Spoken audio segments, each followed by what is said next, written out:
Саламатсыздар ма, 8-ші сынып оқушылары квадрат теңдеулер бөлімі бойынша жиынтық бағалаудың жалпы нұсқасын түсіндіретін боламын.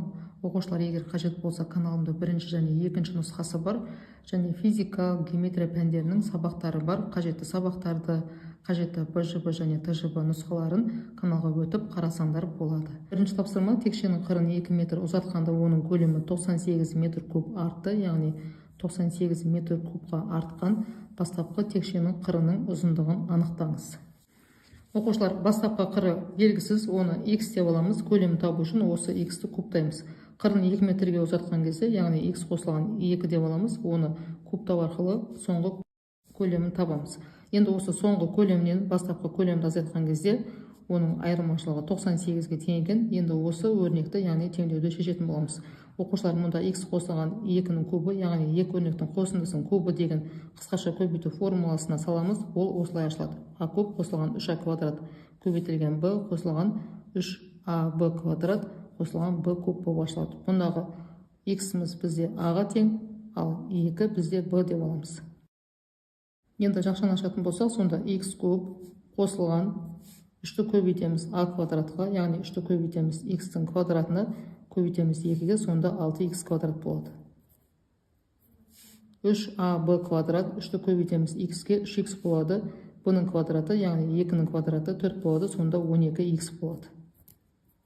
b куб, яғни 2-нің кубы, ол бізде 8 болады.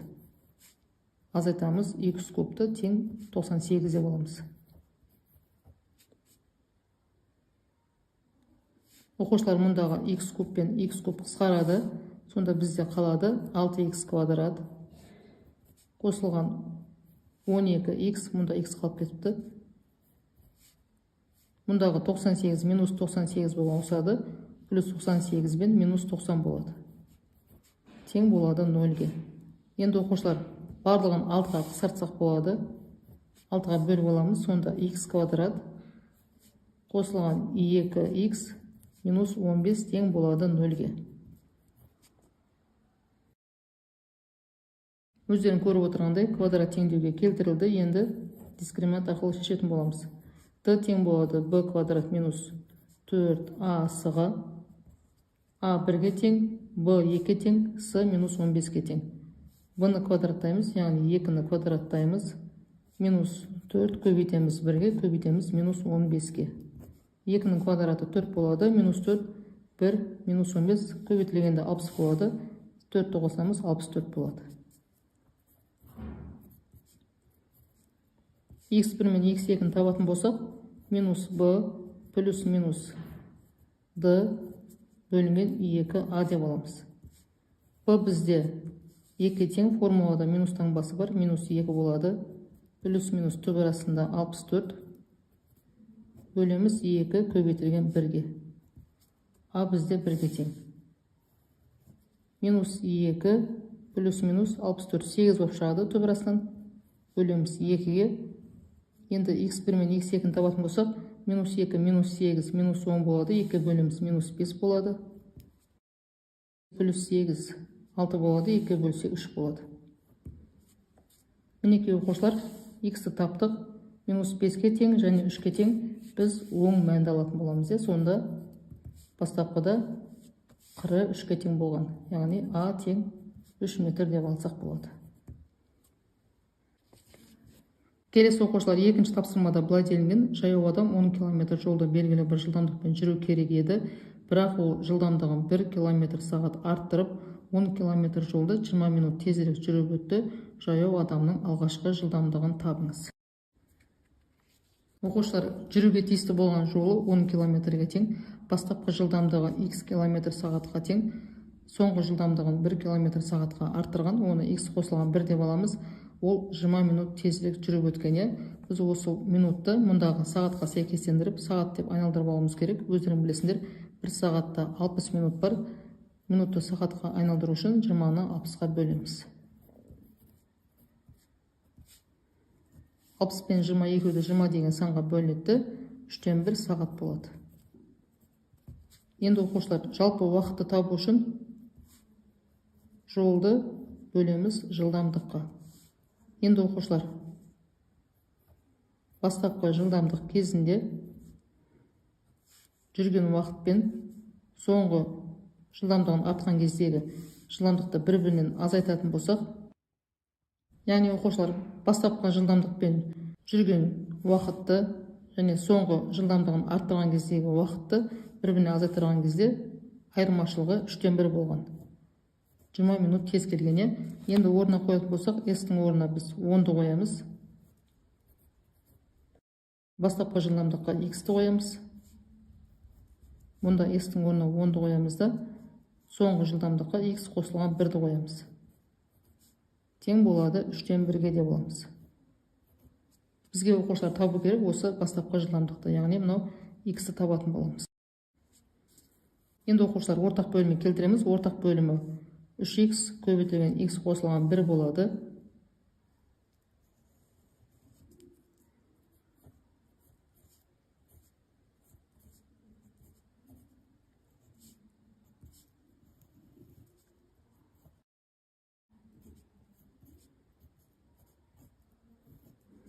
Мұнда оқушылар x-ке 3 көбейтілген x қосылған 1-ді береміз. Бірдесін ашып жазсақ болады. 3x қосылған 3-ті берейік мұнда.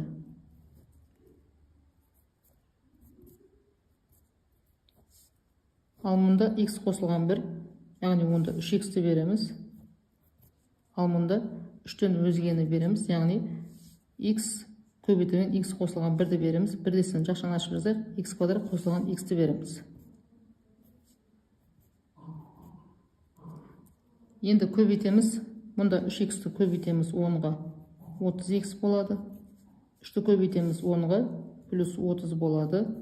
Мұнда 3x-ті көбейтеміз минус 10-ға минус 30x болады. Ал мұнда 1-ге көбейткен кезде x квадрат плюс x-тің өзі шығады.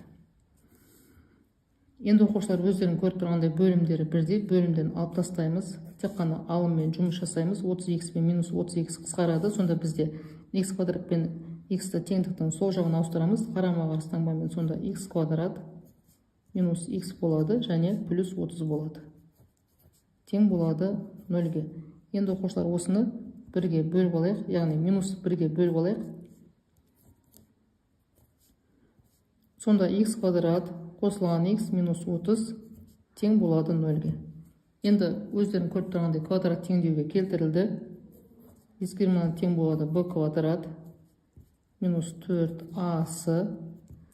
А бізде 1-ге тең, b 1-ге тең, c минус 30-ға тең. 1-ді квадраттаймыз. Минус 4 көбейтеміз 1-ге, көбейтеміз минус 30-ға. Сонда 121 болады. Енді x1 мен x2-ін табамыз.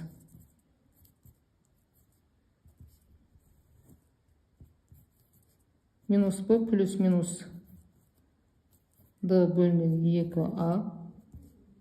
Бізде b 1-ге тең, формуладағы минус пен минус 1 болады. Плюс минус түп арасында 121. 2 көбейтілген 1. Сонда минус 1, 121, 11 болып шығады. Бөлеміз 2-ге. Минус 1, минус 11, минус 12 болады. 2 бөлсек минус 6 болады. Минус 1 плюс 11, 2 бөлеміз 5 болады. Оқушылар мінеке x табылды. Минус 6 және 5-ке тең оң мәнді алатын боламыз. Яғни плюс 5 аламыз. Сонда оқушылар бастапқы жылдамдығы 5 км/сағат екен. Мына бізде бастапқы деген мағынаны білдіреді. Сонымен оқушылар өздерін көріп тұрғандай берілген екі есепті толық талдап аяқтадық. Егер түсінбеген сұрақтарың болса, комментарийға жазып сұрасаңдар болады. Сау болыңдар.